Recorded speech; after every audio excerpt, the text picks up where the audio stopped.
The year is 2003. This is considered the hairstyle of the century.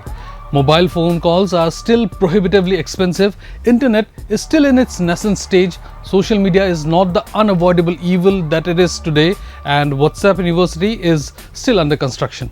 Can you believe all this was 21 years ago?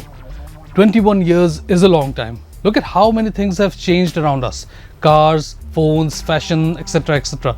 To put this in context, barring Karma Paljor, our editor-in-chief, and Mukut Medhi, our principal camera person, none of us at EastMojo were even close to being professionals. So yes, while a lot has changed, to quote a meme, another thing that did not exist in 2003, we are same but different, but still same.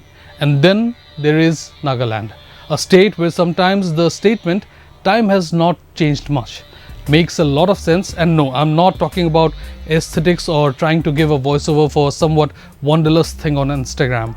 I'm talking about one road, which has, since the state took place, been its lifeline, but somehow, through the amazing hard work of locals, administration and infrastructure companies, looks less like a road and more like a playground for excavators, commonly known as JCBs. I'm talking about the Dimapur-Kohima Highway.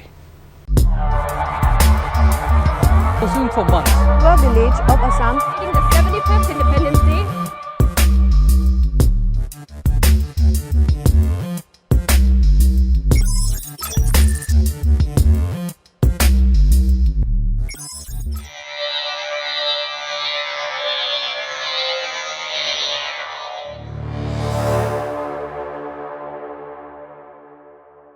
Back to 2003.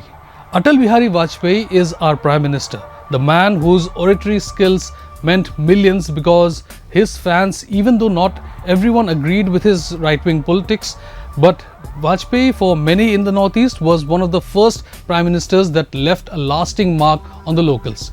During one of his visits to the Northeast, the PM had the misfortune of travelling from Dimapur to Kohima. I say misfortune because no sooner than he finished the journey, it was decided that out of the 1050 crore rupees economic package to accelerate socio-economic development in the state, he allocated 400 crore rupees for a 4-lane highway between Dimapur and Kohima. While speaking of roads in Nagaland, he said, "I had a first-hand experience. Mother Nature wanted me to take the road journey from Dimapur to Kohima." Vajpayee ji, 2 decades later, even today, only God can help us when we travel that route.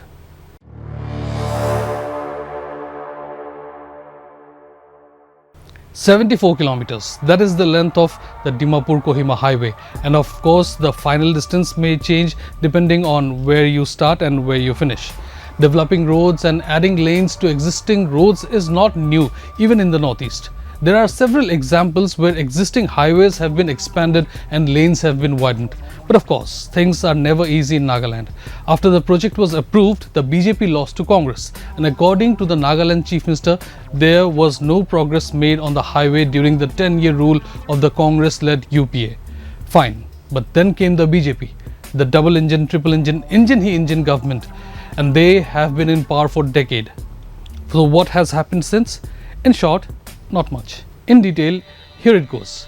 The NHIDCL has time and again admitted to improper planning in the NH29 road construction in Nagaland. In response to a start question raised by MLA Achumbemo Kikon during the monsoon assembly session regarding the delay in the project's completion, Deputy Chief Minister and Minister in charge of PWD National Highways T.R. Ziliang cited NHIDCL sources acknowledging improper planning as one of the contributing factors among others. The NHIDCL on their part listed several reasons for the delay, including improper planning, the EPC, that is engineering, procurement and construction, contractors default and inadequate manpower. Additional factors cited included delays in providing an encumbrance and hindrance-free site, unseasonal and seasonal rainfall, strikes and bunts leading to adverse law and order situations, utility shifting delays, working constraints due to frequent landslides, local customs and religious sentiments sliding in the Pagla Pahar area, and in impact the COVID-19 pandemic. The termination of 2 EPC contractors due to slow progress on the Dimapur-Kohima Highway project was another reason listed for the delays. According to a February 2024 update from the NHIDCL, 9 road projects have been completed in Nagaland, covering 190.37 kilometers at an estimated cost of 2,408.30 crore rupees.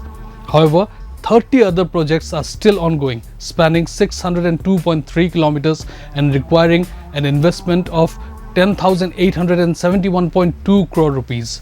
Among these are 3 crucial segments of the 4-lane Dimapur-Kohima road along NH29.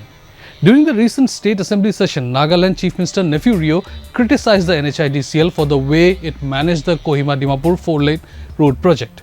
He described the NHIDCL's performance as miserable failure and noted that the current state of the road is in a very bad situation. Rio also recounted his recent meeting with Union Minister of Road Transport and Highways Nitin Gadkari, where he raised serious concerns about the project.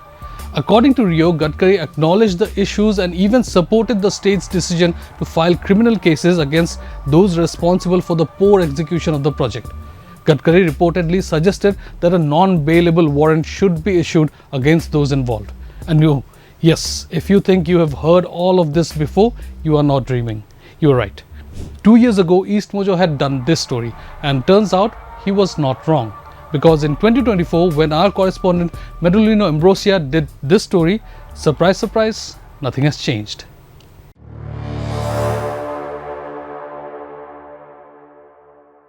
At this point, I genuinely believe that blaming party A or B or C makes little sense. I mean, take CM Rio for example, once of Congress, now an ally of the BJP, a CM for the 5th time. I mean, if he has not managed to get the road completed in over 2 decades, does it truly make sense for him to blame companies, contractors and everyone else? If even the NHIDCL, which is under the central government, cannot get Nagaland's most crucial road, then can we truly blame the CM? The point here is that it is impossible to blame any individual or party because there is a collective failure. It is not even as if locals are protesting against road expansion in the name of the environment or something, right?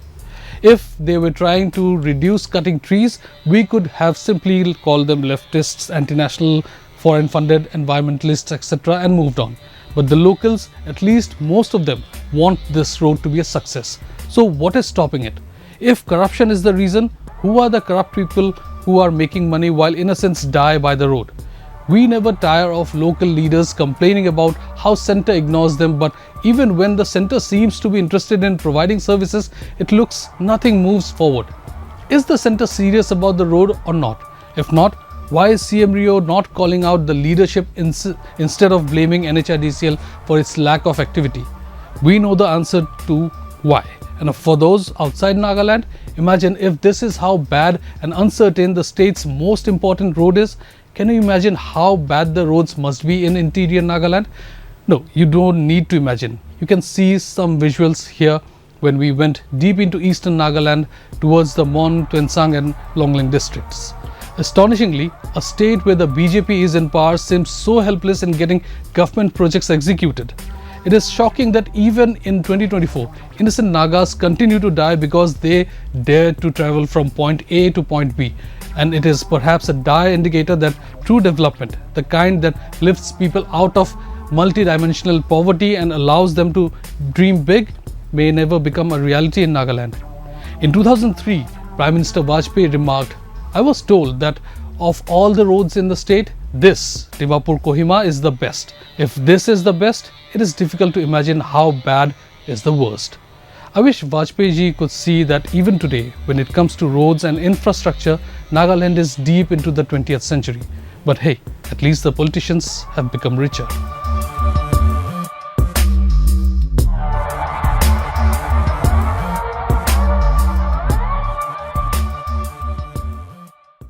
Don't forget to like, share and subscribe to EastMojo. For any queries, put them down in the comments section below and press on the bell icon for notifications.